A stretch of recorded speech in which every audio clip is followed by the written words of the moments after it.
Hello viewers, आज मेथी शाक और पनीर आंजा एखन बनाबले ओलाइছোঁ। तार कारणे मैं पियाज आदा रसुन बिलाही जलकिया एबोर काटी ललो।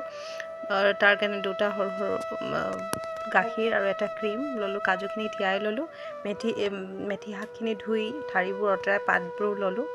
तार पिছত पियाज प्रथमते पियाज जिखिनि प्लेटत आছিলে पियाज आदा रसुन जलकिया काजुखिनि और बिलाहीखिनि सब एकेलगे दी अलप देरी भाजी ललो। भाजी ताते अकमान निमख दी दिलो सिजिबर कारणे। एखिनि अलप देरी माने सिजालेके आधा केঁচা और आधा हेरि হৈ থাকিব, अलप सिजिब। अकमान सिजिবৰ কাৰণে निमखे सिजाय जेहेतु अकमान निमखो दिलो, 1 पिंच मान दिले হয়। তাৰপিছত সেইখিনি ভাজি আছোঁ। ভাজি অলপ যেতিয়া আধা সিজা হ'ব তাৰ সেইখিনি এটা অলপ ঠাণ্ডা হোৱাৰ পিছত সেইখিনি এটা পেষ্ট বনাই ললোঁ। আৰু সেইখিনি তেলতে মই আকৌ পনীৰখিনিও অলপ ভাজি ললোঁ।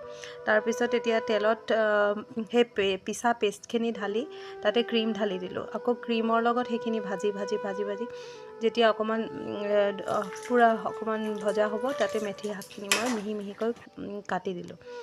মেথি শাকৰ লগত আৰু সেই গেছৰ ফ্লেমটো মই কমাই ৰাখিলোঁ।